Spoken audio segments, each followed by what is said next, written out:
And thank you for being at the Public Safety Committee meeting. Today we have 4 different topics, and we're going to, and I don't know if anybody heard me say this, but everybody seems to, especially from staff, is supposed to be in about 2 different places at once this morning. So we're going to try to accommodate them as best we can. And we're going to start, I believe, with liquor control. So the packet for liquor control, the key information is all on the first page in terms of liquor control budget. And as the committee knows, liquor control is a little bit different than the other budgets where the council doesn't have the authority to make changes to the executive's recommended budget, just offer comments on to the executive on the budget and things that you might want to consider going forward. But on the table on the first page, you can see that expenditures for DLC are about flat from FY19, a 0.3% increase, $64.2 million. Within the expenditures, I want to note the debt service line. That's $9.3 million in FY20. That's a reduction from last year because of mainly due to the bond refinancing that the council approved earlier this year. And you'll recall that the debt service is for the liquor control warehouse, the bonds that were taken out for that, as well as for road and transportation projects in previous years. Revenue for liquor control is up about 1.1% in the FY20 budget to $92.7 million. And then the thing that everyone cares about the most, the earnings transfer to the general fund, is about $28.4 million in FY20, and 24.8 of that is the unrestricted transfer. That's up 1.1%. And those are the dollars that go to the general fund and are used to help fund everything else in the budget that aren't restricted to specific line items. On page 2, 3, page 2 and 3, and a little bit on page 4 of the budget, we just have a summary of some different performance and operational and budget issues that the committee has looked at over the years, including an update on retail stores, retail store pricing for licensees, delivery improvements, marketing and outreach, as well as information from a DLC licensee feedback survey. And we can go into more detail on those issues as the committee members would like to do. Well, on the, and I don't know if anybody has anything before, but I'd like to get an update, please, on the spirits-only stores and also on the marketing and outreach. You're saying that you plan to create, and the question is, when are we creating it? What's the time frame for that? Okay, that's now. It's now? Please, Bob, you're going to have to touch your, yeah. Right there, yeah. There you go. Pardon me. That's now. We already have our senior marketing person in place, and we have a person working directly for her who had one time been working for our licensing, regulation, education division, who is totally responsible for internal and external communications. So we're in that process now of doing multiple types of communications that we weren't doing before, and outreach efforts that we weren't doing before. Okay. And how about the spirits-only stores? Where are we on that? We're just about ready to sign a lease in Poolesville for a 2,500 square foot space. It's located in a small shopping center that's next to another small shopping center that has a licensee mom and pop beer and wine store in it. They're ecstatic about the fact that we're opening up there. If I may just give you a bit of background as to why we're doing this. As you all know, 2 or 3 years ago, the state legislature passed the agency bill, which enabled the DLC, and more specifically me, if I wanted to award contracts to licensees for the purpose of selling distilled spirits. I then put together a large task force of industry experts to take a look at what the implications were, what the criteria ought to be, and to determine whether or not it was the right thing to do to move forward. After looking at their recommendations and after having assessed it myself, it was a much better decision not to do it, because by awarding contracts to licensees in any particular geography jeopardized the existence and the business of other licensees.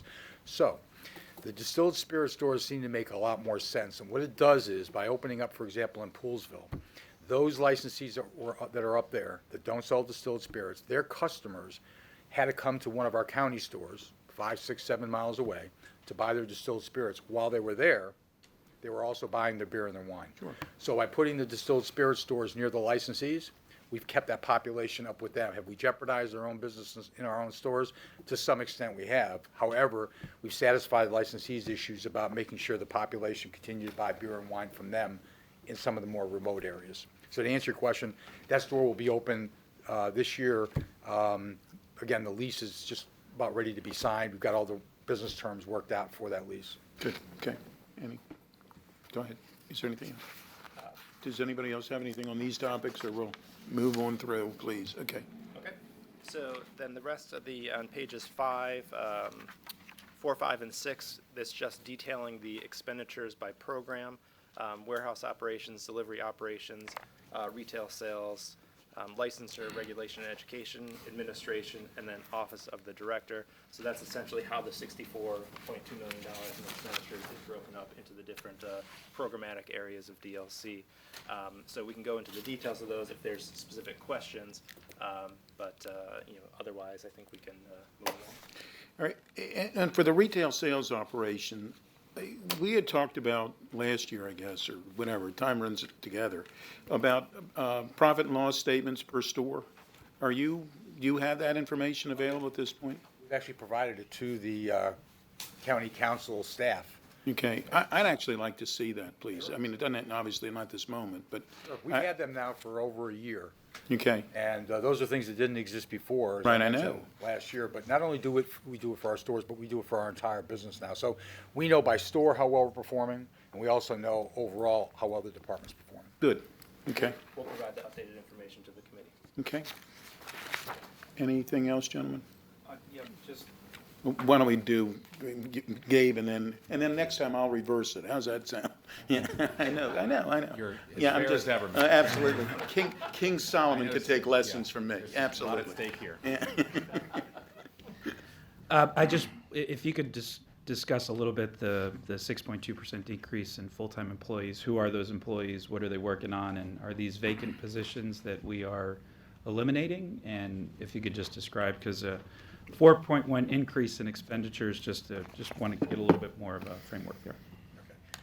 When you say 4.2 increase in expenditures, you talking about personnel costs, or are you talking Just about the overall? decrease in FTEs Yeah. is what I want to focus on. There's two major components. One is that there is a deputy director position that is being eliminated in the DLC, which comprises a part of that. And then there are also positions that will, mostly by attrition, are going to be eliminated. We have staffing models now for all of our retail operations in addition to our warehouse operations. And there's no secret, most of, or a good deal of the overtime that's been created has been created because of inefficiencies through technology and some other things that were implemented. We've now created staffing models for our retail operations, for example, that will reduce our overall staffing in dollars by almost half. And that's being done by eliminating a 32-hour employee that we currently have, eliminating that position, and then creating a 12 to 24-hour employee, which is a part-time employee. By doing so, it actually increases the numbers of people. So from, for example, a union standpoint, it doesn't change the membership, but what it does is it significantly reduces, because of the flexibility we now have, reduces the total overall dollars. So in terms of FTEs, it's the one major or key position that's in the DLC, and then the rest of them are primarily retail positions. We also are continuing to reduce positions in the warehouse as a result of implementing our voice picking in our beer operation too. That was delayed. So there's a few more positions that will be reduced there, but they're primarily the FTEs you're talking about are retail operations. Okay. Thanks. Oh, that's true too. And we also closed 2 stores last year. We closed Milestone, which is in Germantown, and we closed Rockville Pike, which is in Rockville, and eliminated those positions as well. We did not reinstate any of those positions. Okay, Tom, please. Mr. Chair. Bob, did you say, so you closed those, are there new ones envisioned to be open? Sorry if I missed that. You were in expansion mode the last couple of years, we thought. We're in a selective expansion mode. I think one of the problems is, which is evident by the fact that we closed Milestone and Rockville Pike, is that there was a significant amount of cannibalization that occurred, and I think that there was, without casting dispersions, I think there were missteps in terms of site selection when it came to opening up new stores for the DLC. And so when we opened up, for example, downtown Rockville, and when we opened up King Farm, which are 2 of the newer stores in this market, we basically took a store that's on Rockville Pike that was an older store that did fairly well, that was making a profit, that had limited parking, and we devastated it, but we also devastated downtown Rockville and King Farm. Why? Because we cannibalized that whole market. So by closing the oldest store, the one that required the most renovation, we saved $500,000 in annual rent and then a significant amount more in operating costs. So we closed 2 stores for the exact same reason. The aggressive posture that you're talking about is that we're looking at, for example, distilled spirits only stores. We're looking at pop-up situations during the holidays where maybe we go to different markets in the county where there are pop-up opportunities to open up from October to December and then close it down. We think there's an opportunity to do that. And then we are continuing to look at superstores. However, what we've tried to do is negotiate for additional space on existing stores. I don't think the answer here is to open up more stores. I don't think that's the answer for generating more top-line sales necessarily. I think there's and you'll see it in our package, the bigger issue for us has been that our stores are not in any way, shape, or form, for the most part, consumer-friendly. They're not an experience that you'd want to spend a lot of time in. And I think that's where we're focusing our time and effort now, is making those stores more attractive for customers to walk in, spend more time, more impulsive buying. Look, we can't be a Whole Foods or a Trader Joe's because we don't carry that broad breadth of items, but they do a great job in getting people to spend time and money there by getting them to see different merchandising techniques, and that's why we have a senior marketing person who's excellent at that. So our emphasis is going to be on driving additional sales in our existing stores while selectively opening up new stores. I mean, I hear you. I don't think those goals are mutually exclusive. You can get, one goal is making the stores more customer friendly and driving up sales. Right. Another one, even if sales were flat, might be increasing convenience to consumers. Oh, I think no they're doubt. still underserved markets as Montgomery County continues to grow, and there's certain areas like, you have one in Silver Spring, but not another one farther south where there's 20,000 new residents or so in the last 10 years. Yeah, and we're looking at we're looking at other areas of the county that are not well served right now. So it's not like we're not going, but we want to be very careful that we don't put ourselves in the same position that we had done in past years where we open up a store and then cannibalize the other store. And so Sure. both of those stores, and you'll see it if you take a look at the P&Ls in the stores, you'll see what impact now opening up additional stores has had on existing stores, particularly Milestone and Rockville Pike. I mean, we took 2 decent stores and we created a loss position for both of them because of opening up the new stores in the wrong places. So Right. we're not saying we're not going to open up new stores. We just want to be very careful as to where we open them up and make sure they're in areas that there are consumers that are looking for that convenience that they don't have today. I also wanted to just ask you about overtime. I had heard also from staff about the new push to reduce overtime, and I think all the taxpayers will be happy if you can reduce costs, certainly, and increase the revenue margin. But are there trade-offs in terms of customer service if you have to hire temps and people less familiar with the stores and the customer base? And are there trade-offs in terms of staffing if any stores go less well-staffed? I mean, I've heard from staff that in different times, different places, they've had 2 or fewer staff in a whole store and not enough to answer questions for customers or check out expeditiously and things like that. Yeah, I think that's as much a training issue as it is maybe a staffing issue, but I think it's pretty clear that what we need to do now, which is where we're focused on the whole training and development, is to create specialists in our stores so that when you as a customer walk in and you meet up with somebody who's only there for a week and is just learning the business, rather than them trying to answer a customer's questions and putting themselves and ourselves in a difficult position, is saying, I understand what you're looking for in terms of a wine for this weekend, for this event. Let me bring over our wine specialists and have them talk to you. We don't have that today, so we're creating wine specialists, we're creating beer specialists, we're getting them certified at our expense in order to be able to be certified in whether it's beer or spirits or wine. So we're taking a different tack. It doesn't require more people. Most of the time, if you go into our store, primarily in off-peak periods, you will see people standing around doing virtually nothing. And that's a part of the problem. Or if you walk into a really good, independent beer and wine store, you will see they have 2 or 3 people working in that store all the time, and that's the extent of it. We have 7, 8, 9, 10 people working in a store. It's just not necessary. And so the person whom we hired to head up our retail operations now, He was a multi-unit operator and executive operator for Home Depot, Target, Best Buy, TJX. He's got really great, and he loves our product. That helps. But he loves our product. But he's a really, really good retailer, and he understands it. And that was the first thing he did when he walked in. He's saying, the amounts of people that we have servicing the customers is so overextended.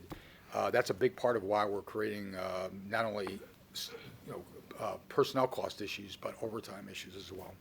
Okay, We're going to be smart about it. I can assure you the one thing we're not going to give up on is the customer service aspect. That's the one thing that we've been lacking on, and that's where we're focusing in on, particularly our training area.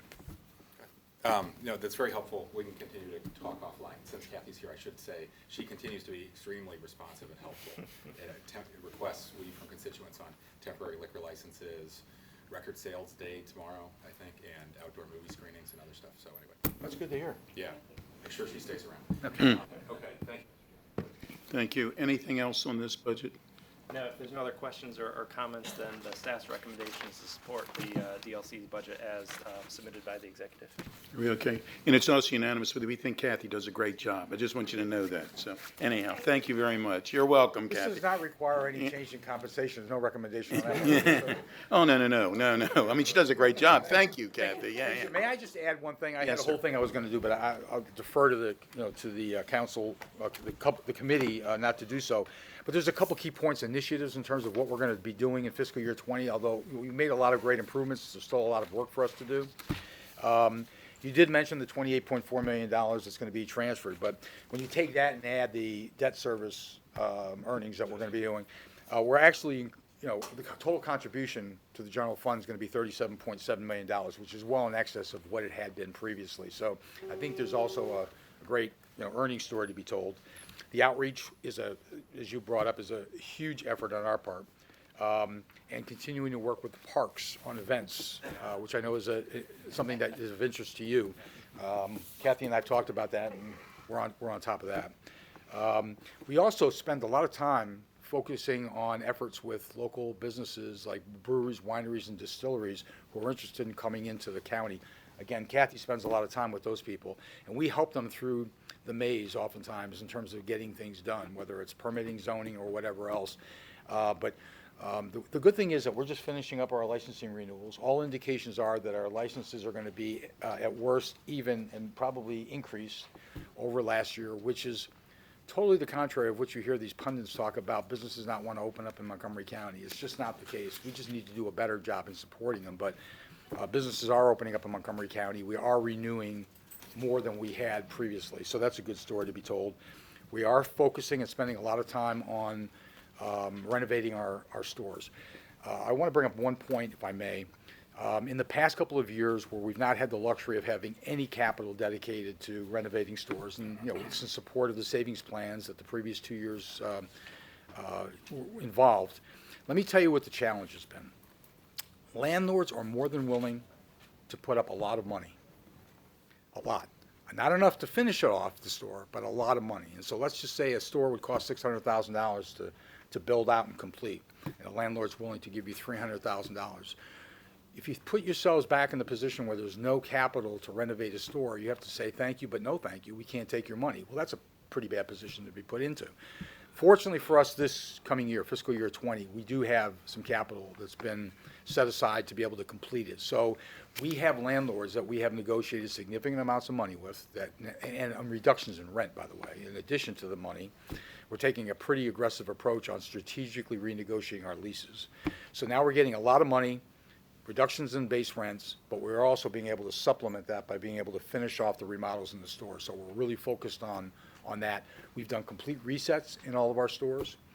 We've cleared the bottles off of every shelf. We've gone in with the help of two major national companies, Gallo and RNDC, and they've come in at no cost to us, as they've done with other clients across the country, and they've reset all of our stores to maximize the customer buying experience. So that's where we're focusing a lot of our time and attention, is on the retail side. We think there's a lot of money to be gained by doing that. And the other thing is that from a community safety standpoint, what I would urge you to do is, when you are ever challenged with why is the county involved in this business, You know, I always go back to the fact that we are the healthiest county. We're one of the safest counties in the United States. And I think it's in large part because of our collaboration with the Montgomery County Police Department, with MAD, with AAA. All the records, all the statistics prove that we have a much better safety record than most any other county in the state and most any other jurisdictions outside the state. If this were privatized, or if we weren't involved in this, these residents would not be able to hold anybody accountable for the safety record in this county. And I think given what residents today hold us accountable for, it's a good thing that they do that, because we can prove to them that we're keeping them safer than other jurisdictions. So there's a good reason why we're in the business. And lastly, we continue to improve our technology. Not the last thing, but one of the things we're going to finish off in our warehouse is what we call proof of delivery. Proof of delivery, which we don't do today, is where, much like UPS and FedEx, when a driver shows up at a licensee's place, he'll actually finish off the invoice by doing the credits right on the spot, printing off the invoices off the truck, and doing what UPS or FedEx would do when they make a delivery. They come in with a handheld device. So that's planned to be completed this coming year. So I just wanted to talk to you a little bit about the initiatives we're undertaking for the fiscal year. Thank you very much. The next topic that we have is emergency management and homeland security, please.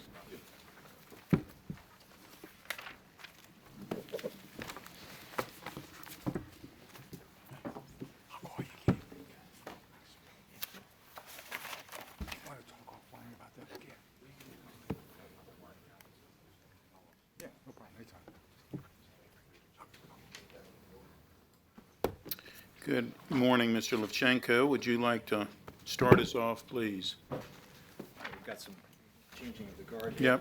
Yep. Yeah, the emergency management and homeland security budget. I've got some budget numbers on the first couple pages. The short answer is this is a pretty small budget. We've got general fund and grant dollars built into it. The total budget with both is recommended at about $2.4 million. That's about a $209,000 increase, 10%, which sounds pretty big on its face. But it's a small budget. Most of that actually is on the grant side. Right. And most of that relates to a new position that was brought in actually during FY19, which is about 2/3 grant funded and a small portion general fund supported. If you take that position out, you're looking at about a 4% increase overall. On the general fund side, you're looking at about a 5.2% increase. And as I've noted in the packet, these adjustments are things you'll see, common adjustments you'll see in other budgets. The FY20 compensation increases, I'm actually on page 3 now at the top. Annualization of personnel costs, retirement adjustments, motor pool, things like that. So the operating side of it is really basically flat. There's some regular adjustments on the personnel side. There was that new grants assistant position that I mentioned earlier, which is really pushing the numbers up a little bit, especially on the grant side. But otherwise, it's fairly sort of non-news budget this time around. I have included some information about some of the initiatives that the department's been pursuing over the past year and moving forward. So, I mean, there's a lot of interesting things they have been doing. The council approved the hazard mitigation plan recently. Yep. Last year, the council approved the emergency operation plan. These are plans that come up every 4 years. On page 7, I've noted some additional items that they're moving forward with. Of particular note, climate change research strategy and integration. The Transportation and Environment Committee had a discussion on that last week, and there's going to be a lot of coordinating and planning work over the next year on that we'll be talking about more at the T&E Committee. But certainly the implications of climate change reach across into the emergency management area as you have more frequent severe events you have to deal with. Also, cybersecurity. That's an issue that has arisen in a number of areas as well, and it's been discussed also in terms of our technology side. But from this perspective, it's also on the mitigation side. And how do you deal with these events in terms of implications beyond just the technology side? And then also unmanned aerial systems, drones. There's some interesting work going on there and how those might be best incorporated into our public safety environment. But I guess if there's some additional things that Dr. Stoddard would like to mention briefly, and any budget questions that the committee has, we could answer Okay. those. Dr. Stoddard, you cut off your mic. There you go, please. Did you have something to add? Thank you, Chairman Katz, members of the committee. Yeah, I wanted to just highlight the climate change initiative that we're going to be working with. Our focus, obviously, there's a tremendous amount of work going on in reducing our carbon footprint. That's incredibly important work. We just want to make sure that we're part of the conversation, largely because we recognize that whether we make wholesale changes or not, the climate is changing, and it's changing at a rate that is unprecedented. And we want to understand what the implications are for Montgomery County in terms of our severe storm risk, our what sort of building code changes might be necessary in the not too distant future. And so we're focusing a lot on climate adaptation and resilience, and I think that's going to be where our bailiwick is within the larger portfolio of things that the county is doing. And so we're prepared to, we have, we've been very successful over the last several years in bringing in additional grant dollars. We're looking at other opportunities through DNR and other places to bring in climate change related dollars that we can utilize for this climate adaptation and resilience. And we think it's really important. We were looking at some of our data, and the number of flash flood warnings and watches that we issued last year was 2.5 times higher than any year we had previously issued. Wow. And so we're already seeing Wow. some of the real-time impacts in terms of emergency management operations, and we want to make sure that we're appreciating what those may mean for us in the future. We've had staff deployed to Ellicott City twice in 3 years now, and the only thing that separates that event from being Lake Needwood is the location where that cell sets up. And so we want to make sure that we're preparing as well as we can for those sorts of events. And so Keith already highlighted the cybersecurity initiative. That's been a major ongoing effort. We're finishing up what we're calling the cybersecurity consequence management plan this month, and it'll follow along with training and an exercise to come along over this budget cycle. So lots of new things that we're working on, trying to make sure that we keep up on all the things that we've already built, and so there's a lot of good work going on in emergency management. Well, and Keith hit on all the highlights that I was going to discuss, but I have to tell you very publicly, you all do a great job, and in fact, you do such a good job.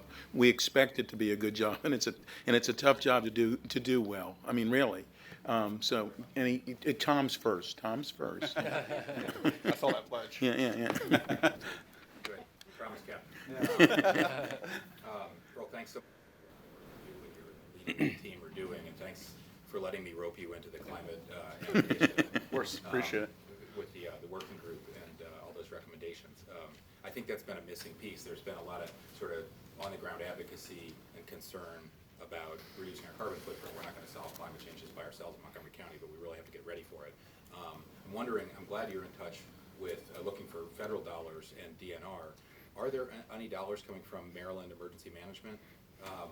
Years ago, they had a conference. I participated on this, and there's been a lot more action since then, I thought. Yeah, so we have some latitude over the projects that we select with the dollars that we receive, and we had already planned before the conversation happened at T&E most recently, but we're going to allocate some of those dollars towards bringing in some other expertise. We're meeting with Adriana Hochberg this afternoon to figure out exactly where we can, we want to be synergistic with the overall approach that the county is taking and apply the dollars that we have that might be available to us in a way that makes sense in the context of the larger pool. The short answer is there are dollars there. We will be able to secure some dollars. It's trying to increase that pool as much as we possibly can. Not to say that we haven't worked on some of these issues before, but it's not been as nearly as large a focus as we expected to be over the coming years. And so I think that we'll be able to, we're looking at grants that we have used for other purposes and try to looking at them a little bit different way so we can see if we can bring in additional dollars that can help us in this effort. That's great to hear. There's a lot of concern, interest at the constituent level as well, and I recently met with a sort of newly formed group in my area that has a lot of expertise. It's a lot of current and retired feds with decades of experience in EPA and HHS that are also concerned on this topic about the HHS implications with the rising asthma rates we have, mold, other impacts, and lots of them have a lot of experience in flooding and stormwater. management. So I'd like to put you in touch with them too. That'd be great. They'd be a good, maybe a free resource. Yeah, we've had a mosquito group for a number of years, and we've seen the change in, mosquito populations and the implications that may have for public health long-term too. So it's certainly all part of that conversation. We'd be happy to sit down. Yeah, you probably saw the new study that said we're going to be like Mississippi in 50 years. Absolutely, yeah, we saw that. Right. Thank you, Mr. Chairman. You're very welcome. Gabe, did you have something to add? Yeah, thanks, Mr. Chairman. Earl, in a previous life, you and I were on the phone at 4 a.m. many days, so I am And not personally asking where the familiar party with was, your right? Yeah. your dedication and the dedication of your office. You guys are the unsung heroes in so many different ways of the county, and you help keep us together and prevent terrible things from happening. And when terrible things do happen, you help ensure that we minimize their impact and we learn from those situations and go on from there. I did want to just highlight a couple of areas that I'd be interested in working with you on and encourage your office to work on in the future. And we have very large-scale events in Montgomery County that have been growing. The Germantown fireworks now exceed more than 24,000 people, and the Wheaton fireworks, just those two produced by the county, now have in excess of over 15,000 people that attend. And the Recreation Department does a phenomenal job coordinating all of the various efforts, and MCPD does a great job, so does Park Police. But we have always felt that there could be more done on the front end to ensure that there's definitive evacuation plans in the event of a mass shooter incident or some other awful transgression that may happen. But there's also the very real element of inclement weather and the growing unpredictability of these storm cells that are developing. And I want to give you a lot of credit because you worked with us to pull together the municipalities on calls that hadn't happened before so that we could all plan accordingly and have plans in place. So, but I think moving forward, if we could look at those special event functions to develop stronger plans moving forward, I think would be helpful. The emergency management alert system has been a huge success in my opinion. We all get reports of traffic incidents and other terrible transgressions that happen across the entire county. And so that's also an area I know that's evolving in terms of technology and opportunities to grow in that space. So I know your office is always ahead of the curve when it comes to technology, but that's another area that I would encourage you to continue to pursue I'll as give well. you two things on both of those items. I think actually they're sort of interrelated. So this year, actually, we're working with Carmen in the rec department to. I think we did a pilot a few years ago where we had a specific tag where you could text to this tag, be registered for that particular event, the fireworks.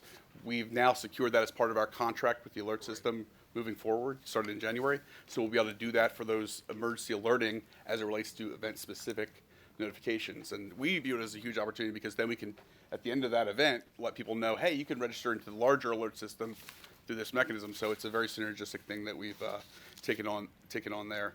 As far as the alert system itself goes, we're doing actually two big things this year.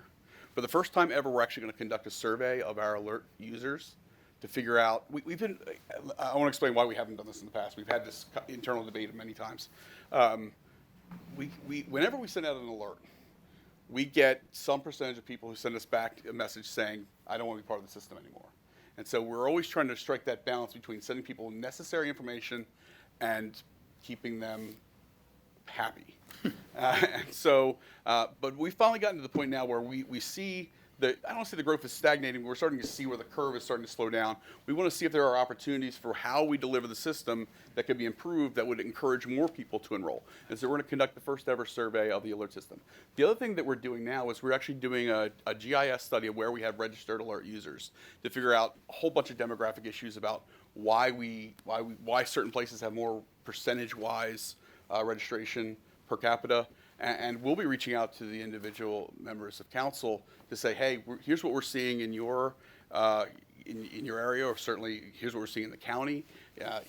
Work with you all to do messaging to see if we can't figure out how to improve the performance of the alert system in certain areas, and see if we can solicit feedback, some feedback from others to figure out how we can get more people enrolled in the system. We have the largest system in the region by a lot. But we know we can do better, and that's certainly an area we're going to focus on. So, Well, and in one case, I mean, for instance, if somebody moves from here to California, they keep their phone. Right. So they could say, I love, Montgomery County, but I don't care that the traffic is tied up on 355. Right. So you lose some of that for those reasons, Yeah, we expect that there's a normal attrition rate every year. Right.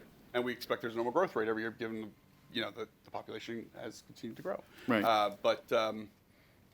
We're about, I would say, I think last I checked, we were about 245,000 registered users, which is quite good. Yeah. But I'd like to get that to, we know the average household size. We'd like to have it where someone in every household has access to the alert system, because that's where we feel like that message is most robustly put out there. Right. And so we have a little ways to go to get there.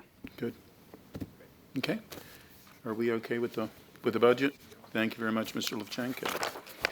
Next, we're going to hear from Susan Farag on the Office of Consumer Protection.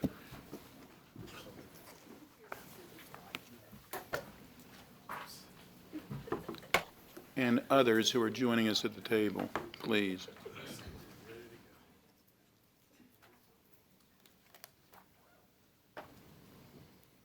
Mr. Friedman, how are you?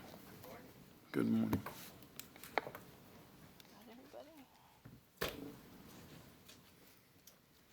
Good morning, everyone.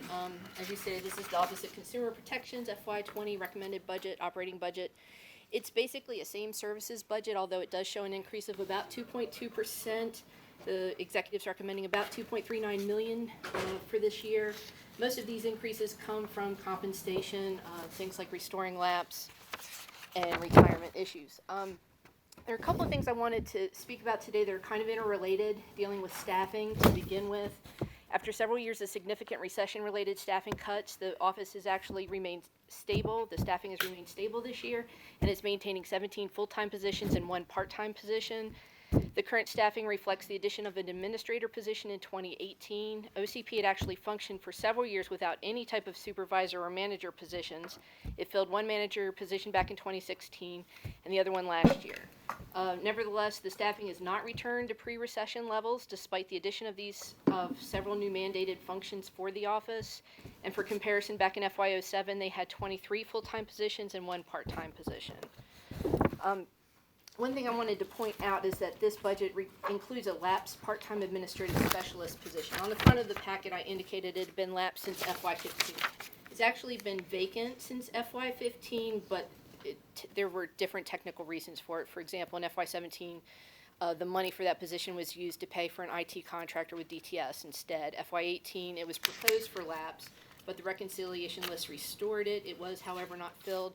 In the past couple of years, it's been targeted as a reduction. However, before it was vacant, it was a position that helped provide consumer outreach functions.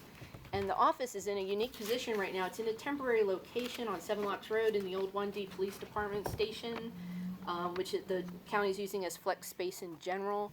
I believe you were only supposed to be there for 6 months, and it's going to go on for 2 years now. Wow. And it's not as easily accessible by the public or volunteers. And if you'll take a look at page 3 of the packet, the case volume's gone down slightly. And I think it's interrelated, and Mr. Friedman and his office can speak more to that. But one is the location. The other part is that consumer protection is largely driven by consumers being knowledgeable that the office exists, that they know that they can handle these complaints, so they need to do consumer outreach in order to bring in the business. It provides a very significant, important function for the community. It provides a way for these consumer complaints to be resolved without having to go through the court system, so that saves everybody money. It would be helpful if Mr. Friedman can talk a little bit about consumer outreach efforts, how that's been affected by the move, and whether or not this lapsed position, if it were restored, might be able to help reach consumers. Please, Mr. Friedman. Could we just quickly introduce the Please. members of Crystal, you want to? Crystal Salee, Office of Management and Budget. Marcia Carter, Office of Consumer Protection. Tracy Resvani, I'm one of the administrators at the OCP. And thank you very much for the opportunity to speak to our budget and to address any questions that you have. There are unique challenges for being a public-facing small department. And Susan has talked about our ability to do outreach. Clearly, being in a temporary location where we've lost access and proximity to the Rockville Metro stop into bus has resulted in a reduction in our walk-in traffic and numbers of complaints and things of that sort.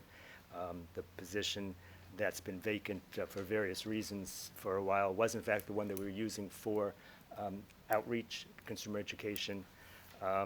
And I just would like to point out to the committee that with outreach, there's a double hurdle for our office. To a great extent, many residents of Montgomery County do not even know that the Office of Consumer Protection exists and has been created and been around for 48 years. But even after they learn of our existence, there's also a problem because they have typically are unfamiliar with the services that we provide, or in fact shocked when they find out the kinds of things that we do. So, and that we are a law enforcement agency working closely with other agencies within the public safety sector, including the police department. So outreach is really something that's very important to our office, and the more that we can do it, the better that we are. Right now, our administrator, Tracy Rizvani, has been doing a lot of the social media, and outreach is also more difficult for all agencies. I mean, it used to be you would issue a press release and the local paper would pick it up and you'd have a lot of coverage. Now we don't even have, to a great extent, a local print paper. Right. The Gazette is long gone, the Journal's long gone. We've got some other things that are online. So the means of communication has changed so drastically that you really have to keep up with it. And we're trying everything, Nextdoor and Twitter, and we have video alerts. We have a cable TV channel on YouTube. So we're doing the most we can, but it's difficult, and we're multitasking certainly at best to try and do it. Good. Eric, on the whole idea of the walk-in versus call-ins, I guess, or online, however, what were the percentages? I mean, I wouldn't have thought that you had that much of a walk-in trade for a consumer product, but I guess you do. Well, we have some. The numbers aren't that great, but it's an awareness factor. I mean, Right. when we were located in the COB, and we will be very grateful when we eventually do get back. And we'll be glad to see you. I mean, I'm saying it. Yeah, go ahead. But there's a certain chemistry that's obtained when you see the council members, when you see people coming in for hearings. There's an awareness that's just lost when you're next to the detention center, which is also the home grounds for the work crew on alternative service, and we're basically removed from the going-ons of the county government. So Right. that kind of synergy is completely lost. Okay, anything else? I just want to point out a couple of other things. On page 3, there's a reduction in operating expenses. It totals about $79,000, and it's small chunks of money from different aspects like professional services, printing, telephone charges, postage, marketing, office supplies, that type of thing. Doesn't seem like a lot of money, but for a very small department, this actually could have some impact. I was wondering if the office could talk a little bit about those reductions and whether it does have any impact on office operations. Well, again, that talks to the unique challenges of being a very small public-facing department. We don't have, unlike an English muffin, we don't have any nooks and crannies from which we can absorb. That's a great quote. And mid-year savings plans. We're not a big agency like, I don't know, recreation perhaps. Wow, wow, huh. That's So- good. You're saying that before he approves your budget. That was very good. That was a good idea. Let me Yeah. retract that one. We're gonna have a few more nooks and crannies there. But in all seriousness, it's difficult. One size doesn't fit all. I mean, that's why for our tax structure, if you make less than, as an individual, $12,000 a year, you don't pay federal income tax. So a 2% cut, a 3% cut for all departments is difficult, but I would argue that it's exceedingly even more difficult for a small agency when 91% of your budget is personnel costs over which you have really no control, when we, like other agencies, have to handle a percentage cut. It becomes exceedingly difficult because we have such a limited budget from which to try and accommodate that. Susan, what were the numbers on that? What were the numbers on which piece? on the reduction? On the reductions, $79,000 on page 3 for the operating Okay. expenses.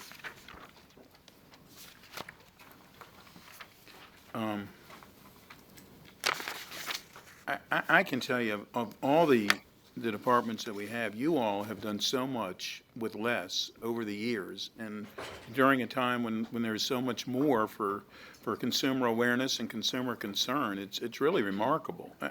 And I don't know what the right number would be, but if any of this 79,000 is something that we should consider, I would think that maybe we should at least consider putting it on a reconciliation list so that we can, if we don't put it on the list, it's certainly not going to be considered. But I mean, I believe that you all are most deserving of everything that, it's remarkable what you've been able to do. So I'm for that. Go ahead. Do you want to restore the full amount or portions or in tranches of certain, like 20,000, 20,000, 20,000? That's fine. Do you have any feedback on this idea? Well, we support the county executive's budget. Yeah, I know. For sure. yeah. But Yeah, maybe we've heard that line before, yeah. And I would also want to recognize that we will always remember the fact that the county executive, when he was the chair of this committee, in fact, was instrumental in restoring a manager position that we didn't have back in 2018. So that's something that our office will always appreciate that the county executive has done. We like to think that we are really an example of the gold standard of how lean an agency can be and still be surviving. We don't have an overtime issue, like other agencies, because we don't do overtime. But it makes it extremely difficult for us to get to all the evening events and weekend events as well. Given that we obviously support the county executive's budget, I think Susan Farag has made a recommendation with respect to a vacant position. We've cut professional services. These are things like when cases require that we speak to an expert regarding some technical matter, things of that sort. We've reduced our advertising in terms of brochures as much as we can. We have now a rack card that we use as opposed to a full brochure. We had advertisements on the sides of buses when DOT would give us free space. So we're trying everything that we can to cut back where we can as much as we can. And Marcia Carter, our budget person, has done a great job, scrutinizing our budget, and Crystal as well, to see what we can do. I leave it to the wisdom of the county council, of course, and the committee. We're going to try to have some. Go ahead, Tom, did you? Some of these reductions in the chart, are they like I don't know how you reduce 10,000 telephone charges unless you have changed your system and it's a one-time thing. You're still going to pick up the phone. You're still going to, you didn't negotiate with the company to get a reduction, presumably. Yeah, that's a tough one. Do we have a good answer on that? It's all right. Yeah, what, Well, actually, it is. It's a slight adjustment. When the county went to the centralized charging for the telephones, that was a little bit of money that did not get transferred over to DTS for the phone. So now that You need to. now DTS has all of the budget, then that money was just left in our budget, and so we're going to offer that up. How nice of you. And I don't know how you cut off the supplies and stuff, but I mean, if we do restore, I would want to emphasize the outreach and the materials and I don't know, Absolutely. even like, relatively free stuff. Like I don't remember seeing, just memes of your services that we could all share on our newsletters and social media and other things. I'm sure I'll be happy to do that. I'm a little interested in the drop in your caseloads. Some of that is attributable to the location, but not all of it, right? And so do you have thoughts on, we wouldn't want that to continue when you move back here? Yeah, I mean, If there are other factors. we've listed three, or Susan's listed on her packet on page 3, in the kind of the middle of the page. Sometimes the nature of the complaints drops from one year to the next in terms of sometimes we'll have one merchant with having an activity that affected 50 You have a consumers. surge. So we'll list that as 50, even though it's one issue. And that changes from years to year. Outreach is probably our number one issue in terms of just not getting the word out. People, to the extent, and this is a terrible analogy, many analogies are, it's as if there's a fire burning and they don't know to call the fire department. There's a scam that's been committed and they didn't know that there's a consumer protection office. They don't have to pay an attorney necessarily or whatever, and they don't know the services that we provide, even after they've experienced a problem.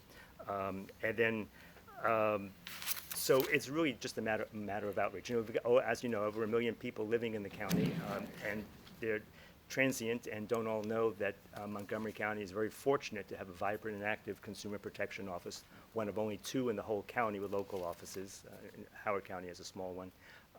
And are just not aware of it. You know, many times when we meet consumers and they don't even know our office existed and they hear about it, they say, oh, are you like the Better Business Bureau?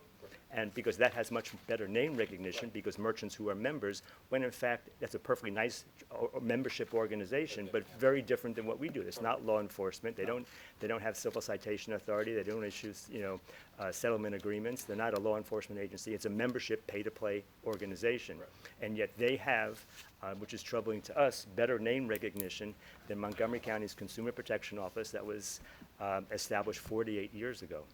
And plays an important role, especially now when federal consumer agencies are having reductions in the services that they provide. We're reaching out to the business community. We're going to be part of the for business benchmarking. Yep. And we're involved. We have services for businesses. We offer free expert mediation services for a small business that may be having a problem with the landlord or any kind of issue. So we see ourselves as bringing business into Montgomery County. It's not an anti-business department for sure. We want to have a level playing field, ensuring integrity in our marketplace. So, but to answer your question, we have anecdotal information or thoughts about why our complaints sometimes are dropping and named, and it's hard. Again, being a small agency, we don't have the numbers crunchers that can produce data and do surveys to the extent to find out. We try and keep track of how people heard about us when they do file a complaint. Was it through an ad in the newspaper? Was it word of mouth, things of that sort. We've translated this rack card into 4 or 5 different languages, Korean, Chinese, Vietnamese, French. We're trying to reach out to all the communities. We recently went to the largest, the oldest Korean church in Montgomery County, handed out several hundreds of these. So it's basically word of mouth, and people get information from different ways. All these listservs now, you'll go on there and people will say, who knows a good dentist, who knows a good plumber, as opposed to thinking you should call our office and use Checkbook Magazine and see how many complaints we have. So it's just a matter of what it takes to get the word out there, so people know of this amazing resource that Montgomery County has that promotes business, does constituent services as best we can for the county executive and for all the members. And is the agency that gets thank yous that when people actually say repeatedly, this is worth tax dollars. We're very glad that this is happening. And the level of service is unbelievable. Just one quick example. A lieutenant in the police department happened to be driving by in Bethesda and saw a scam driveway spray company where they went on someone's house and were just spraying a combination, we believe, of gasoline and motor oil to make the driveway look shiny, and pulled them over. They weren't licensed, contacted our office. We followed up within 24 hours, and the consumer sent an email saying, I can't believe the response, first the police department, then consumer protection. Good. I apologize, Mr. Chairman, I gotta run upstairs. Okay. For just a minute, but I'm very much with you. I think they're a great agency that punches above its weight for a long time. We're trying, and protects the people that really need protection, don't have their own attorneys, don't pay membership fees to consumer reports or other things. And so I want to restore it with a focus on outreach especially. And I would think a small amount of money, even for like a social media consultant, a few hours to design some materials that you could get out, very cost effectively would be a good investment. Before you run, I was gonna suggest that we restore the 79,000 in one tranche. Fine. Yeah, so, I'm also okay. recommending restoration of the lapse. And the position, lapse, the too. half-time That- position For 51,824. Good. Gabe, did Assuming you? that's a 3-0 vote. Well, let Gabe Yeah, weigh in here. I absolutely do support that. Eric, your work is extraordinarily important. Nobody does a better job of making dollar out of 75 cents than your office. And I do think this is an example, though, of an opportunity to better leverage some of the existing mechanisms we have in the county through the Public Information Office, through our regional service centers, through our community outreach team that works with our faith-based communities. So I think as we look at those budgets for those ancillary agencies, we should consider examples like this of where a partnership and alliance to enhance their capacity to be able to better communicate the great work of consumer protection and other smaller agencies that don't have the bandwidth to be out everywhere would be an effective investment. I agree. And so I know that it falls over various committees, every one of those items, but I do think there's an opportunity, particularly for our faith-based community. We've had some success recently in reaching out because the most vulnerable populations that the Office of Consumer Protection serves extraordinarily well are our senior citizens, but also our newly arriving immigrant community. And our faith-based organizations do a great job of connecting to those residents and already have some element of trust established. And so leveraging those relationships will help enhance the work even further. So it is 3-0 then, right? Yeah, good. Thank you. Thank you very much, and thank you for all that you're doing, Eric, and everyone else associated with it. The next item that we have is the Bill 119, police officer involved death, the independent investigation. We're being joined by the council member Jawando, who actually was the sponsor of this. Everybody else, I think, was co-sponsors, but he is the sponsor, and not a member of the committee, but certainly more than welcome to join in whenever he would like. And Mr. Drummer, I guess you're going to be the one to lead us through this. And, before we begin, Eric actually was right. Could we have the people who are sitting at the table please identify themselves? I'd forgotten to do that with everybody else. Go ahead, please. Yeah, Chief. Russ Hamill, Acting Chief of Police. Russ Hamill, Acting Chief of Police. Assistant Chief Dave Anderson, Field Services Bureau. Tory Cook, President of Montgomery County Lodge 35, Fraternal Order of Police. Thank you. Mr. Drummer, please. And I'm Bob Drummer, Senior Legislative Attorney. I did want to just start out by saying that there's a mistake on page 5 of the memo. Take that back. The first paragraph under section 4 there, talk about Councilmember Jawando planning to introduce an amendment. That was actually copied from the last packet from the first work session. And the amendment that he wanted to introduce is actually incorporated into the amendment we've got. If it makes you feel any better, I did put 3 question marks right next to it. So. But anyhow, thank you for clearing that up in the beginning. All right, so as everybody knows, we're here for the second work session. So we've gone through this once before. I'm not going to. Page 3, the top of page 3 has a description of a summary of what happened at the first work session. Mm-hmm. And I'm going to go into the issues because that's where we're starting on page 3. At the last work session, the committee asked council staff to develop some options for amendments that would require the executive to report to the council on efforts to obtain an agreement with another law enforcement agency to perform an independent investigation and explain what attempts were made. And so this is what we were talking about last time, the possibility that the executive will not be able to find a dance partner to do the independent investigations. There are a limited number of law enforcement agencies, and we don't have that yet. So if you look at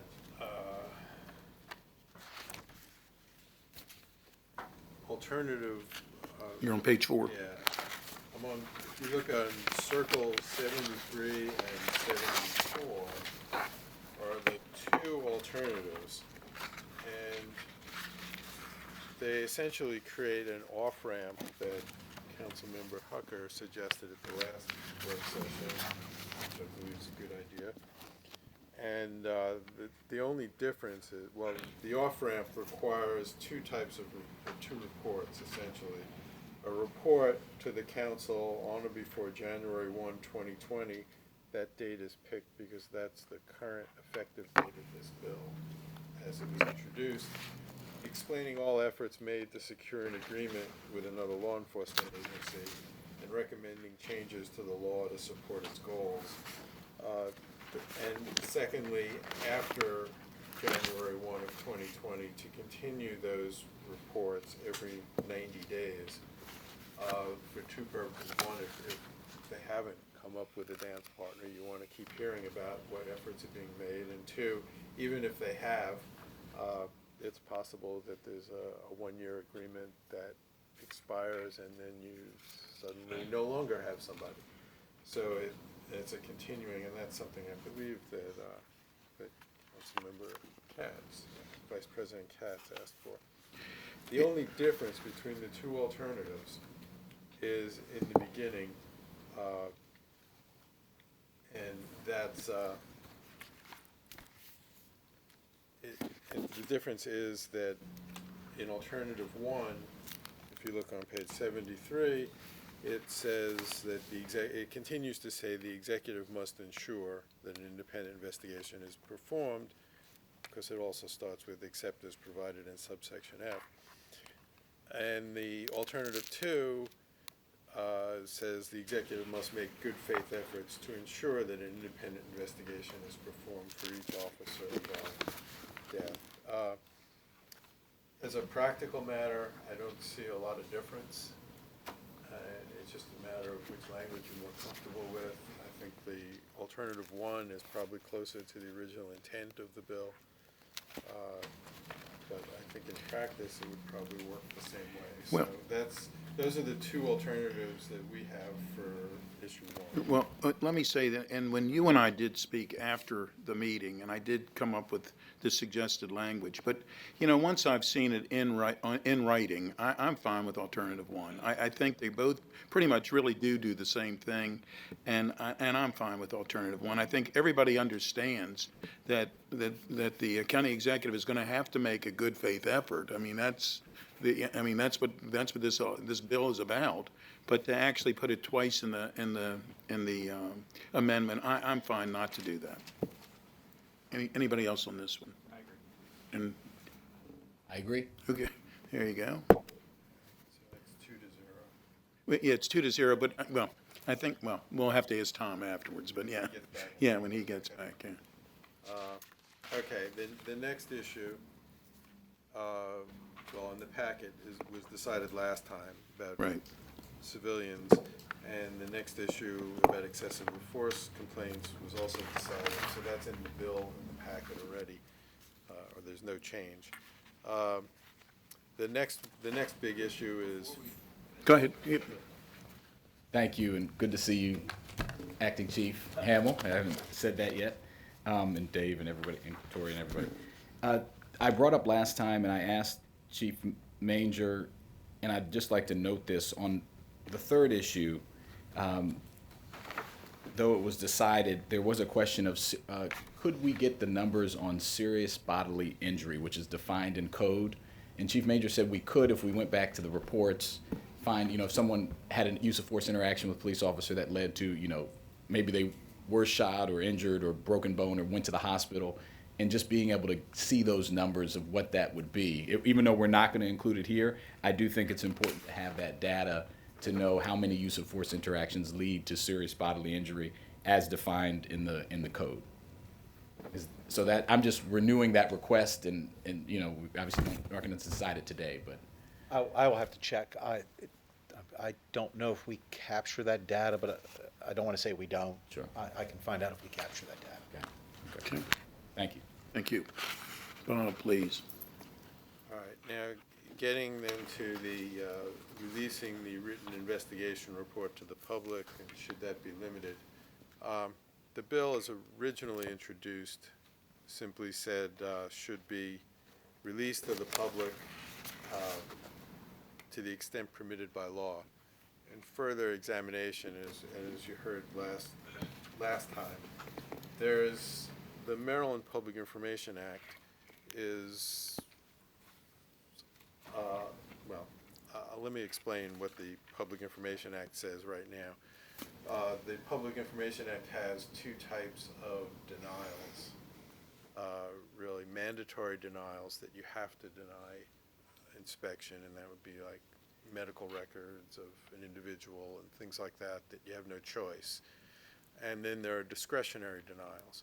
This is, for the most part, going to be an investigatory report that is a permitted discretionary denial.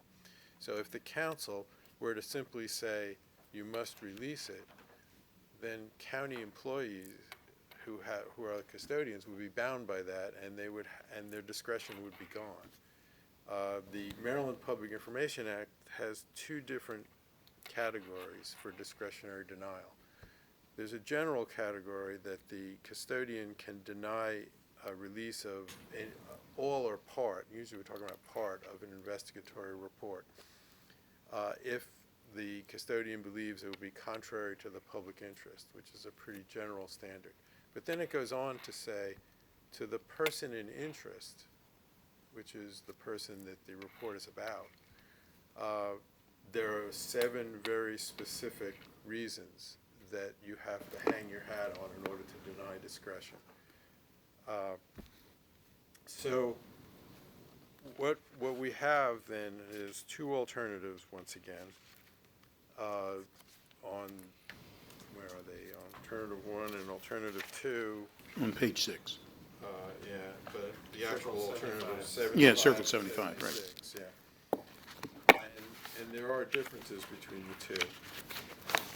Alternative 1 would would require a release, again, if no criminal charges, they're both the same on this, if no criminal charges are filed or after the conclusion of a criminal case, but would limit the ability of the custodian to deny inspection for only those 7 reasons, and these are direct copies from the Maryland Public Information Act, that you can withhold a report to the person in interest. And the second alternative allows the custodian to withhold the report if the custodian believes it will be contrary to the public interest, including those 7 reasons. So the question is, so are there reasons you could withhold it that would be contrary to the public interest that are not listed in those 7? And the answer is, well, probably, but it's hard to think of what they are. I will say that I did find a Court of Appeals case where the court actually approved the denial of this, or the refusal to disclose an investigatory report based on the need for confidentiality of witnesses and some other, not the, I guess, the ability to get more witnesses to talk to you in the future. I'm not sure that isn't really one of the 7. It is. Yeah. But It's number 4, yeah. But the court seemed to hang on that there is something other than those 7 reasons. I will say, though, in looking at these 2 alternatives, alternative 2 is really just a restatement of the Maryland Public Information Act. So if you did nothing, that would probably be what the law is. So the intent of the bill is to try and create a little more transparency on these reports. And so I think if you want to go with the original purpose of the bill, you would want to limit it a little bit, which would be alternative 1. And those are, those 7 reasons, I believe, cover the major reasons that would really cause heartburn to a police department. I'm not creative enough to think of what another reason is, but they may be.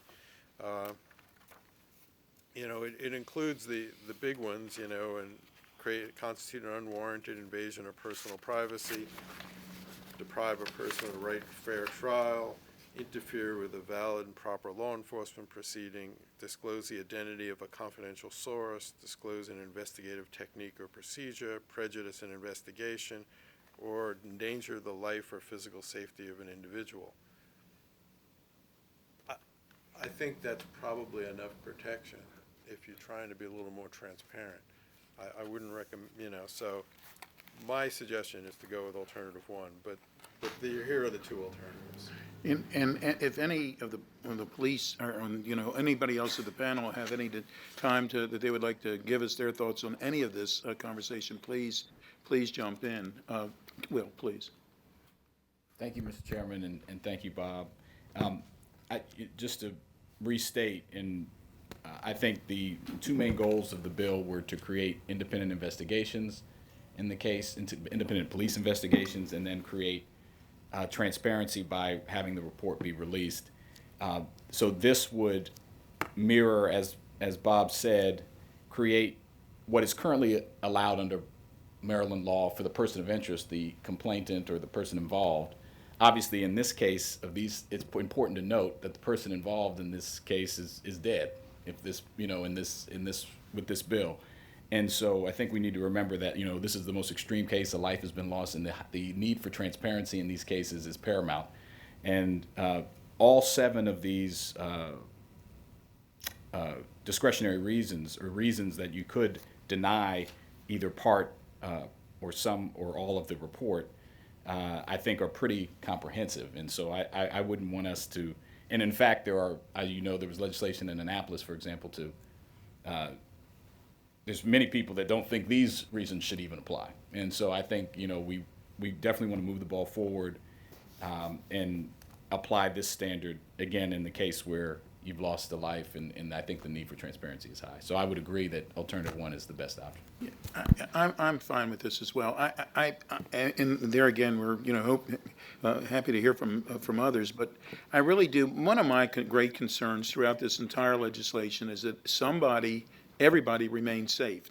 Obviously, the horrible situation has happened. Someone has been killed, but you certainly don't want a confidential source to feel that they can't come forward with information in every way. So and the list goes on. I'm comfortable with Amendment 1. Tom, and we already did vote on the Amendment 1. We voted 2-0 for Amendment 1 on the first issue, which was the failure to reach agreement. So I don't know if you wanted to weigh in at some point on that one, too. Two alternatives on Circle 73 and 74. We're now talking about the 2 alternatives on Circle 75 and Circle 76, which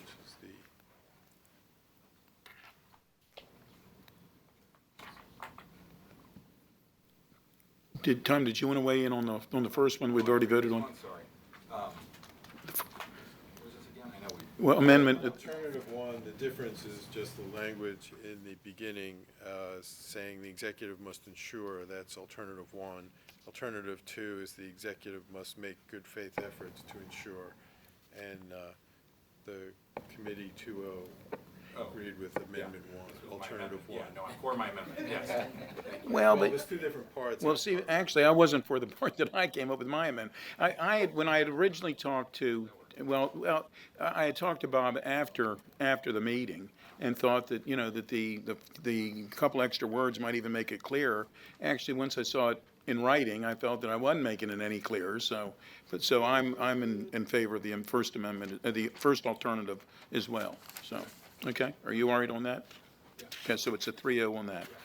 And then we're still now working on the amendment for publication. For publication. Report, which is on Circles 75 is Alternative 1, 76 is Alternative 2.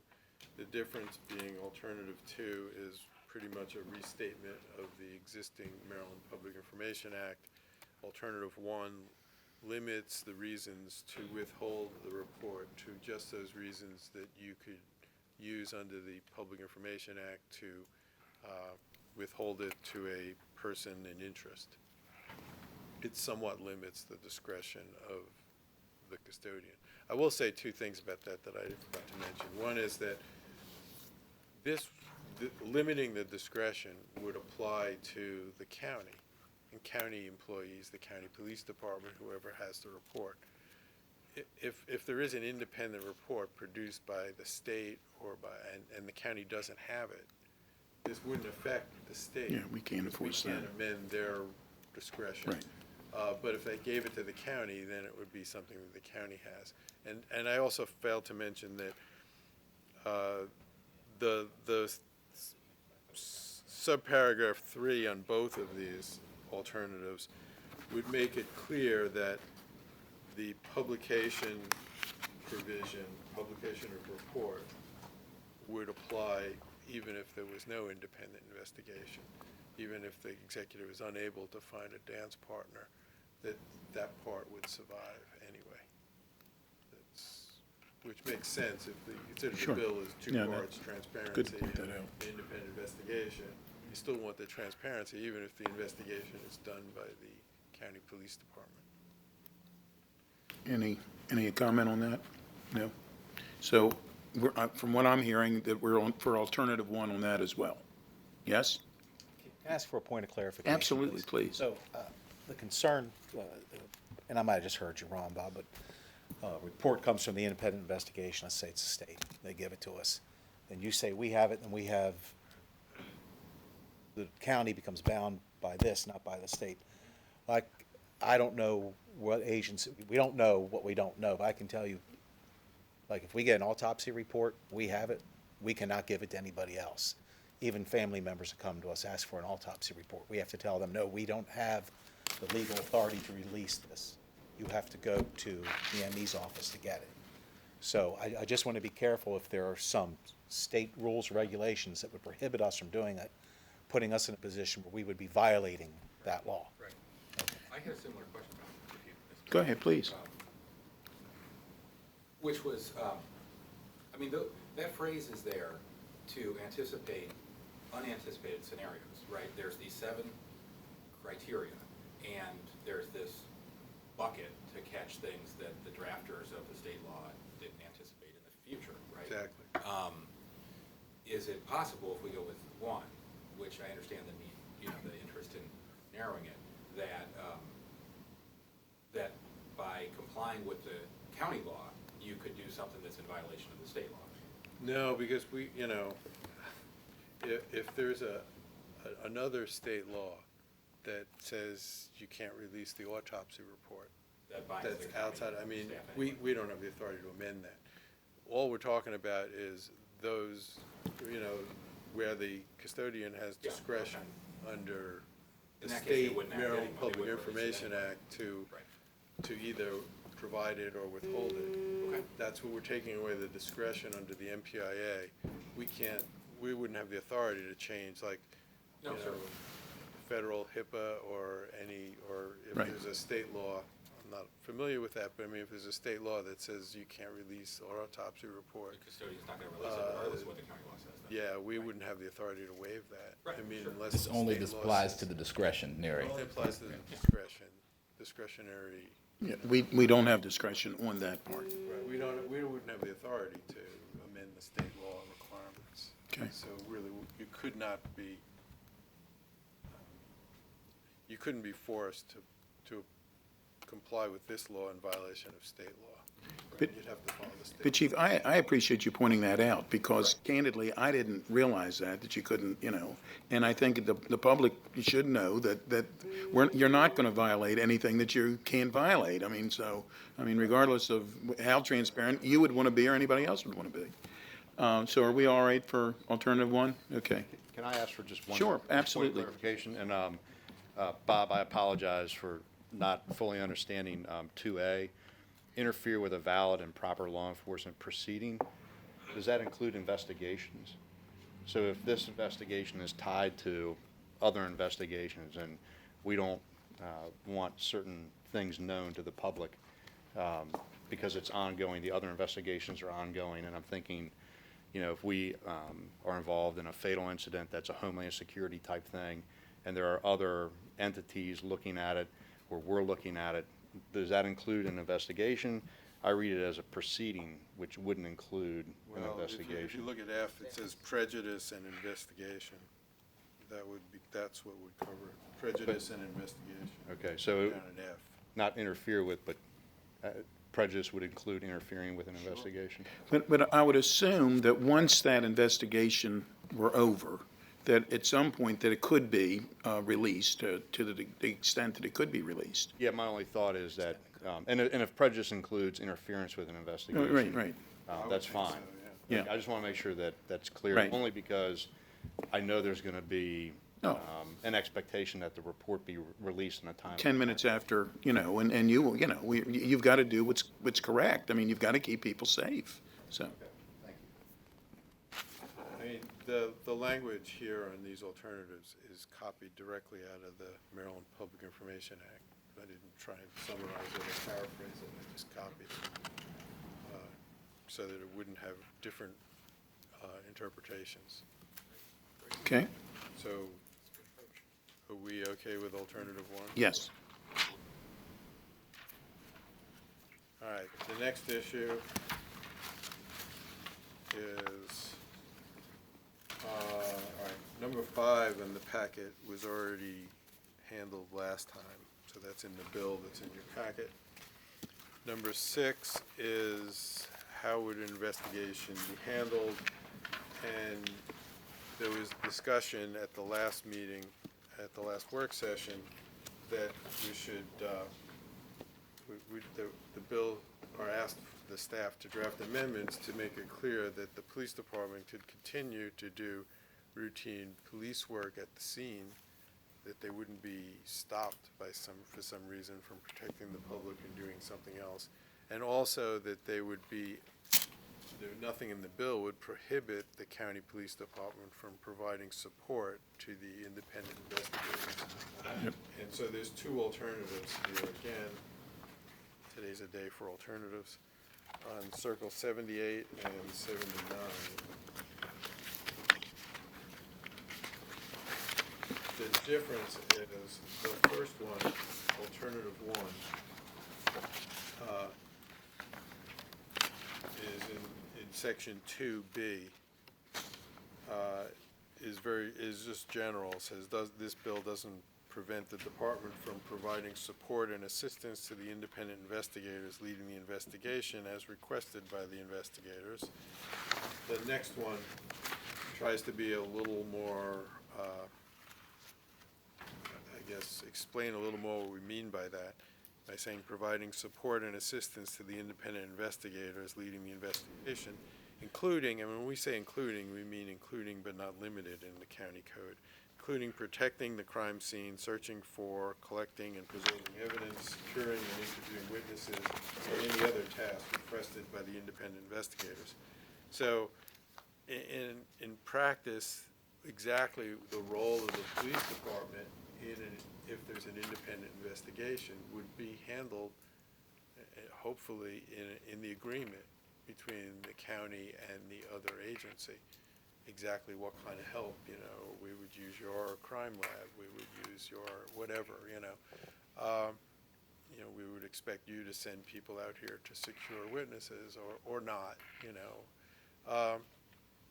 and so as a practical matter, I think they both would ultimately leave it up to the agreement between the parties as to delineate duties, but it's clear, at least in these amendments, that this law doesn't prevent an agreement that would provide a significant role for the county police department in supporting the independent investigators. And that's on the theory that we may be able to find, the executive may be able to find another jurisdiction willing to send 2 independent investigators to lead an investigation, but not willing to send 12 people,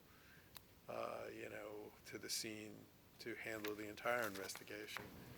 And so that's what these 2 amendments do.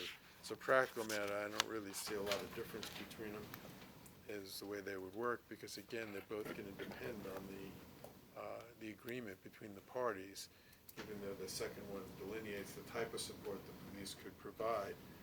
It says there's nothing in this law that would prohibit the county from doing it. It doesn't say the county has to do that. So that's where you are. You have alternative 1 and alternative 2. Will, please. Thank you, Mr. Chairman. Thank you, Bob. As I've stated, I think to you all, I think alternative 1 is cleaner. We don't want to say what could or could not happen. It should be left to the agreement.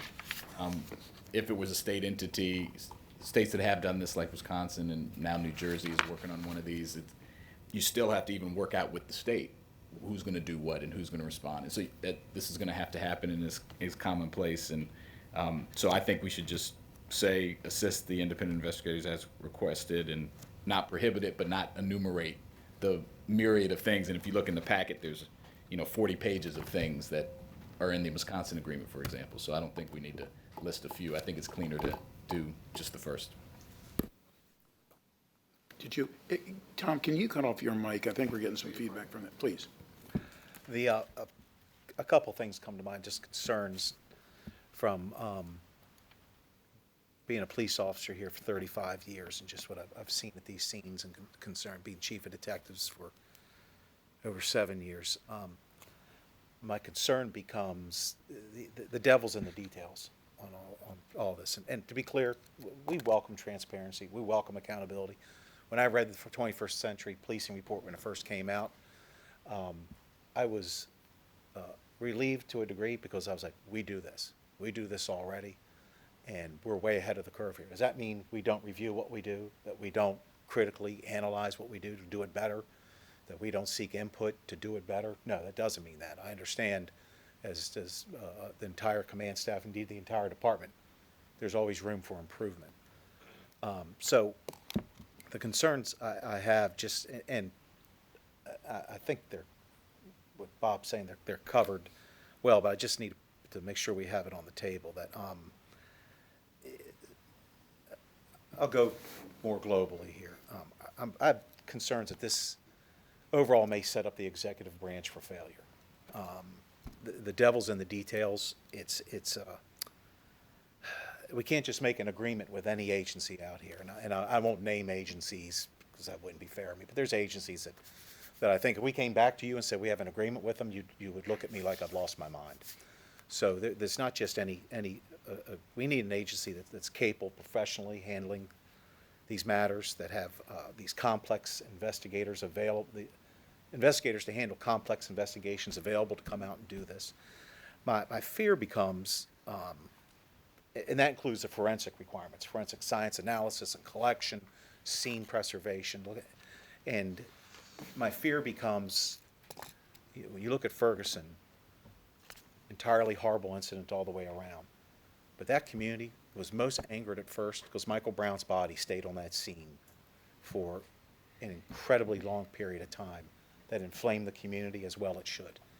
I don't want us to be in that type of situation where we have to wait, or we're going to wait 2 hours or 3 hours for investigators to arrive from someplace else while we have a human being's remains laying on the scene in 100-degree weather in the middle of July.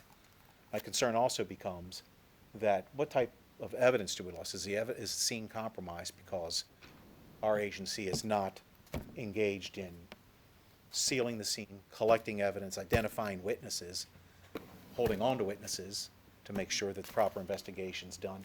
And believe it or not, sometimes witnesses don't want to stay. They don't want to talk to us. Sometimes there's things where we have to take people into custody under material witness. So that causes me some concerns. I just wanted to make sure we're clear that I don't think it's good public policy. I don't think it's good policing to have my officers stand with their hands in their pockets waiting for somebody else to get here. So, and I think that's what, it sounds like people are in agreement on that. That we do not want that. That we Yeah, do not want absolutely. that. I And just that's wanna why make this sure has been written in And this that's the way. real world issue of it. Yeah. That's the critical part of it that doesn't serve anybody, the community, the person that's lost their life, their family, or the officers are involved in the deadly use of force. And I think, and to your point, and I appreciate your point, but to your point, I believe from the very beginning, we've worked through, had discussions on what's the best way to have the transparency. We want the public to be safe. We want the police officer to be safe. As I've said several times, in the God forbid situation that someone is shot, our police have to run over to make certain that that person could be still living, and hopefully they are, so that they can save their life. And I know there are instances when that's happened. So we have to make certain that this law, which I think it does, that this law actually allows people to do their job, and as quickly as possible, that if we can find another agency, that they can come in and do a job so that there's an independent agency that's working on that as well. I know our police force does a wonderful job. They really do. They should. There should be people that look at our police force and say, every police force should be done that way. There are. They should be. And in fact, I was going to ask at the end of this that we do so many good things, and many times it gets lost in the shuffle. And we were talking on other topics before, but we take it for granted. And I was going to ask Susan to give us an update at some point, to schedule an update on community policing for Montgomery County. We do it right, and if there's anything in addition that we need to do that as well. But I believe that the way this is written right now, and others can certainly let me know what they think, but I believe the way it's written right now, that it does allow our police force to do their job and to keep the public safe, and to make certain that they are safe during this situation. And to your point about having a body lie there, I mean, we don't want that, and so I think all of us should be in agreement on that. I'm going to find out if we're not, but, so that's where I am. Anybody else want to jump in on this? Just a couple things. I think it's a very legitimate concern, but as Councilmember Jawando mentioned, in the negotiation with whichever jurisdiction or other police department we work with on this effort, that clearly there'd have to be some very reasonable and logical provisions placed within that agreement to ensure that that didn't happen.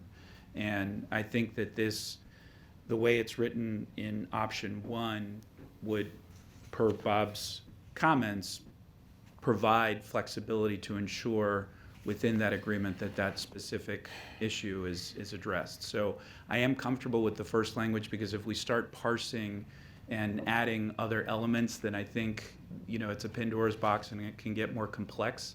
But to underscore your point, between our last work session and this hearing, we received a briefing on the crime labs. And I was blown away and very impressed by the capacity of our crime lab here in Montgomery County, but I did ask how our crime lab compares to other jurisdictions. And what we heard back was the state and the city of Baltimore have crime labs that are slightly more sophisticated and have a little bit more depth because of volume than ours. But we're on par with most of the other jurisdictions, but slightly ahead of Howard County, as an example. And so I do think that the negotiation of things like forensic evidence, the crime lab, we would leave to the discretion of the law enforcement officials to work out the details of, but I think we get to the spirit of it in the first option within this amendment. Go ahead, please. And if I can just add one thing, and I think I'm hearing the answer to my question, and that is the MOA finalizes everything. Mm-hmm. That we are not in a position where, if we're negotiating over something that if we don't like it, that we have to accept it because they're the only partner that we have. Mm-hmm. Because my concern is, while it may not be the example Chief Hamill provided, if it's something else, some other technique that we think is substandard, that we would have concerns over that. I don't want to feel like we're obligated to say yes, because the citizens of this county and those involved in this event would expect us to provide for the best investigation possible. I just don't want to be behind the 8 ball. But what I'm hearing is, if we don't reach an MOA, then it's not going to step off. And I just want to make sure that I'm hearing that. John, Will, go ahead. I agree with Councilman Robernaz that I think this allows the proper flexibility. However, the expectation is that, as we talked about with the off-ramp, that efforts are made to form an agreement. And again, I think, this reciprocal, unless we're talking about the state, which may happen, which I hope happens in the next year or two. I was working with some colleagues to get a bill introduced this session, didn't move, but I think there's interest to move for a statewide entity, which would also comply with this law. Absent that, we would be trading with somebody who also would, I think, have the same concerns you have, that they want to make sure their investigations are up to the highest standards and to the highest, so I don't foresee, I think you're correct, but I don't foresee an incentive for the neighboring agency to do that, because they have the same, they're trading with us. You're going to be investigating theirs if we find the right group. And so I think there's a mutual benefit to having a very tight and comprehensive MOU that lays out all these things. And I wouldn't disagree. I just don't want I don't want to be in a position where we have to say yes, and we know it. We knowingly go into a bad agreement in some way, even if it's just one piece of it. I was just trying to clarify that. Yeah. I think we want to get to yes, because the goal is to, I don't want to see it as, and not that you're saying this, I don't want to see it as like, oh, well, we're not doing, I think we want to have an effort to get to yes. Yes. So. Go ahead, please, Chief. I dovetail off that. So you led me to my next point. I think what I'm hearing you say is a State Bureau of Investigation, which we support that. I think likewise that is where this will eventually end up. Now, I'm not in Annapolis, Right. so and I've been down there enough to know the difficulties. Tom with it. abandoned it. But I think that's what I'm hearing, and I think that's probably where this needs to go, because I think with some of this, what I was concerned with when I'm bringing up is we fall into the rule of unintended consequences. Well, and I think. And for right now, yes, it's me, but I don't want to sound selfish, because I'm not going to be the chief of police here, the permanent chief of police. But that person, whoever that is, will be the one standing in front of the community answering pretty tough questions. And frankly, if it was me, I wouldn't go up there to try to stand behind an agreement and say, well, this happened because I'm stuck with an agreement, because that's not what the community wants to hear, and that's not how, when you're managing it properly, you don't stand behind an agreement. So I just want to make sure that I was just pointing out the rules of unintended consequences that we really want to avoid here. So, and I thank you. Well, and I think, and as I say, I appreciate you pointing it out, and I think we're all in agreement. I think everybody wants to come out with the best that we can have on this, and of course, in some cases, it's still the unknown. We don't know if anybody's going to want to be the dance partner with us, and so we'll find out. But we certainly won't know until we can get this legislation passed. Tom, go ahead. Well, I think that's all right, and knowing the county executive, I don't think he would sign, I wouldn't urge him to sign some agreement that you all don't support. I think the public needs to understand we have strong investigations now, and a very competent crime lab, and very good investigators. Are they perfect? No. Do they have unlimited resources? No. But are they good? Yes. And the goal of this, that I think we all agree on, is we want to have strong investigations that enjoy even broader public support and confidence in. And you could only do that if we have a dance partner that has, the resources adequate to what we already have or greater, and not a step backwards. We don't want to partner with, I shouldn't name a poor rural county that doesn't have the same resources that we do, because I don't think that would achieve the goals of the bill, which would be provide greater public confidence and not less. And so, I think all of us would urge the county exec not to sign one that you all don't think is going to result in competent, independent investigations. Go ahead, Tori, please. I would also speak to unintended consequences. This bill speaks to a local jurisdiction. Local to us is not beyond the Maryland metropolitan areas, I would say. But you may not find anyone who's interested in exchanging. There are a lot of things that go into the planning, and one would be the volume. If you're going to be lending your investigators to a agency that has way more incidents than you do, you're going to be lending investigators to them more often, and then the idea of compensation, who compensates, who provides certain things is going to come up, but also outside of the reach, such as a Western Maryland. Why would you have a Western Maryland coming down to Montgomery County? And that goes to the acting chief's point of view, which would be that someone would sit out there for quite a while, unless the investigator directs to take the body and remove the body. But you still have a crime scene that sits open for several hours. Local, I think you have a better opportunity. I think the response time would be different. I think that the response time depends on the area of the incident and the area from which the investigator is responding from. So I think there are a lot of issues that would have to be worked out with this bill.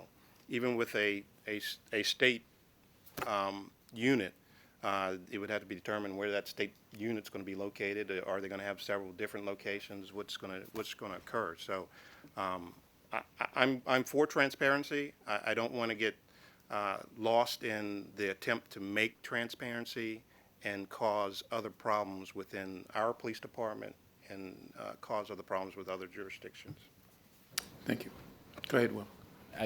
Not to beat the horse here, but I think I appreciate the conversation. I think the bill accomplishes what you're saying. Again, I would agree with Councilmember Hucker. We want the best agreement that serves to increase and buttress the goals of the bill, right? To make sure people have confidence in the independence and validity and comprehensive nature of the investigation.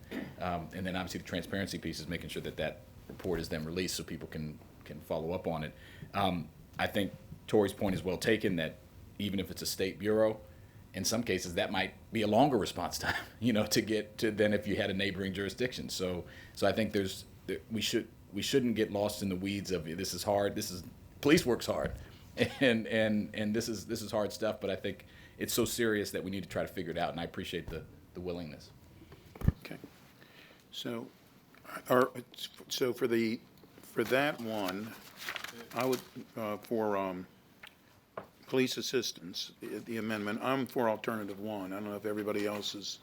Yes. So that's a 3-0 for that. All right, one other thing about that is at the bottom of page circle 78, there's an option that was talked about last time, changing the initial requirement, say the independent investigation must be led or must be performed.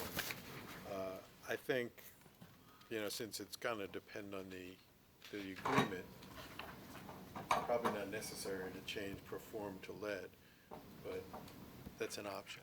You can do that in the beginning. I know what the sponsor thinks about it. We heard about that last time. Yeah. So, but you do need to make a decision on that, whether you want to change performed by at least 2 independent investigators to led by at least 2 independent investigators. There again, my colleagues will please weigh in, but I'm fine to say led.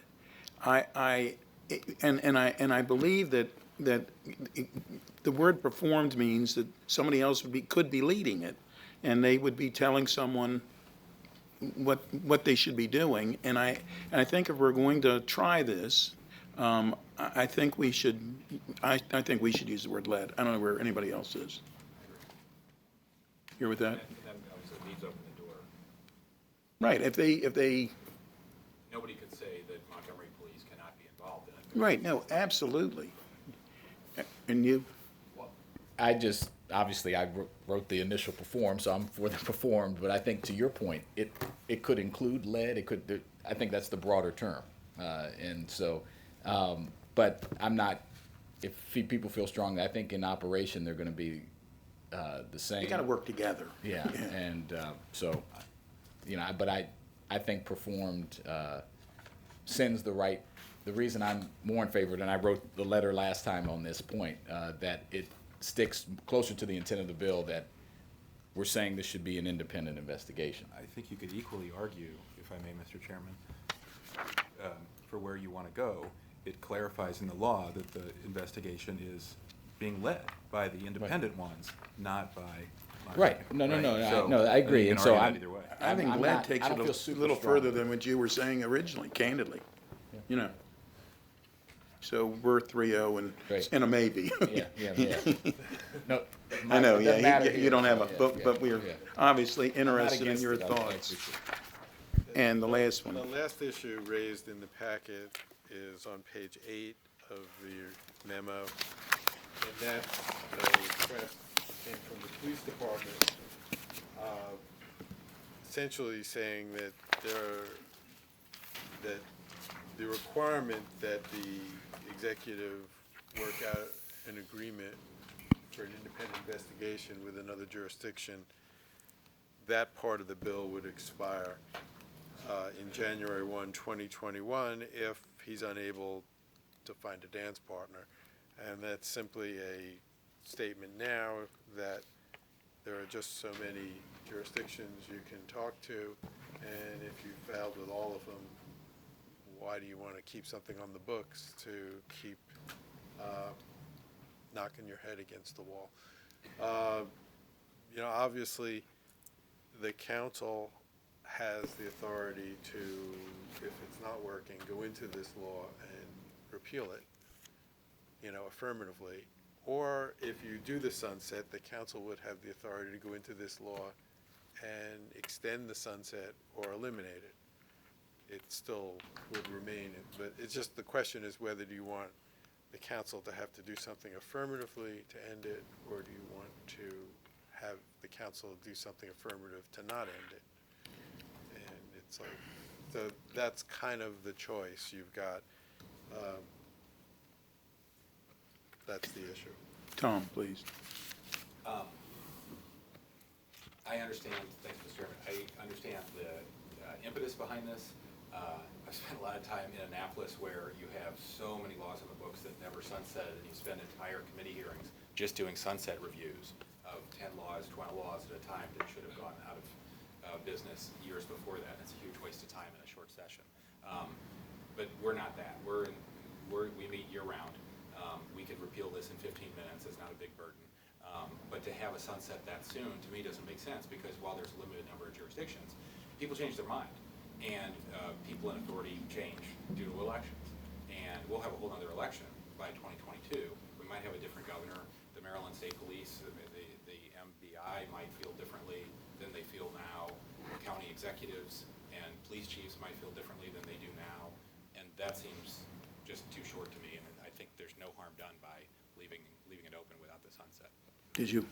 If I may, I just wanted to offer, this is, again, this was offered out of a concern for the executive branch. We wanted to provide an avenue to end repeated reporting of the same information over and over. If we get to the, and I want to make sure, we're going to try. We're going to do our best. So, I hate to sound like the guy that sees, well, we're never going to get the ball in the end zone. We're going to do our best to get it there. But I just want the same reporting repeatedly of the same information. Either we'll have a department that will agree with us or we won't. The continued reporting seemed repetitive at best, and at worst, my thought process was, would somebody use it as directed at the executive branch and accuse them of doing something nefarious, because we're just getting the same report over and over and over. I just don't want to set the executive branch up for that. Go ahead, Gabe. Yeah, go ahead, Tom. Oh, I thought you'd finished. I'm sorry. Doing 2023 or 2025 or Yeah, something. you could change the date too. The date's just picked out of. Well, I think Gabe is first and then you, yeah. So I totally get the point, but I agree with Tom that one of the things I've noticed being on this side of the aisle is we are bombarded with so many issues. It's like drinking water out of 5 fire hoses. And so I do think this is extraordinarily important, as we all agree. And so leaving it there for now, and I think everybody also agrees that the state is where this belongs, and that will take time to ensure that they have the infrastructure in place. And I hope that this governor will support creating an entity, because I think this will raise all boats. All jurisdictions should have that level of independent investigation, as Wisconsin and other jurisdictions have as a best practice. So, and that will take time. So I don't, for now, support setting a sunset, acknowledging that that will be an administrative burden, but I think it's worth us revisiting so that we do get those ongoing reports and have the opportunity to focus on this as these other thousands of issues are coming up, and we can have these conversations. And I do have a great deal of faith that you guys are going to work diligently on establishing partnerships and alliances. You already have them organically in so many different ways, and so I have every bit of confidence that you're going to give this everything you got. But I do think it'd be worth us revisiting moving forward, so I don't support a sunset. Will, go ahead. Thank you, Mr. Chair, and I would agree with my colleagues on the committee that a big part of this is the message we're sending, and I believe you're going to work to score, and we're also going to work to assist with that. And I think this, to Gabe's point, to Councilman Robinson's point, it sets up a moment in time where we can say, hey, I spoke to X, and the public can hear that. I think we shouldn't understate the transparency, because the way this is set up at the off-ramp is that as those 90-day report comes back, we'll have to have that in an open session where people can hear what's happened, who did you talk to, what happened. That report that you write will be public. It'll probably change a little bit. And so I think that's another piece of it that's important. And obviously, I think it's also important to point out, this bill does say federal, state, or local.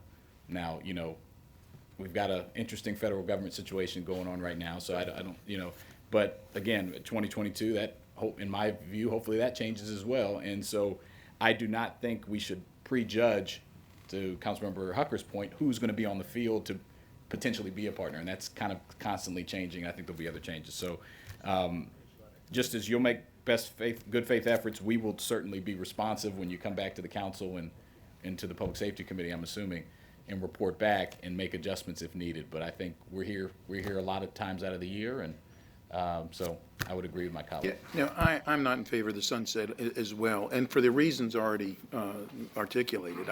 I believe that we can, after we've heard, every 90 days for X number of times that this isn't working, then maybe we should reconsider changing the legislation to figure if there's something that could work or however. But I don't believe it should sunset. I think that sends the wrong message from in the beginning. So I think we're not, I think everyone is not in favor of the sunset date. Okay? But so that concludes.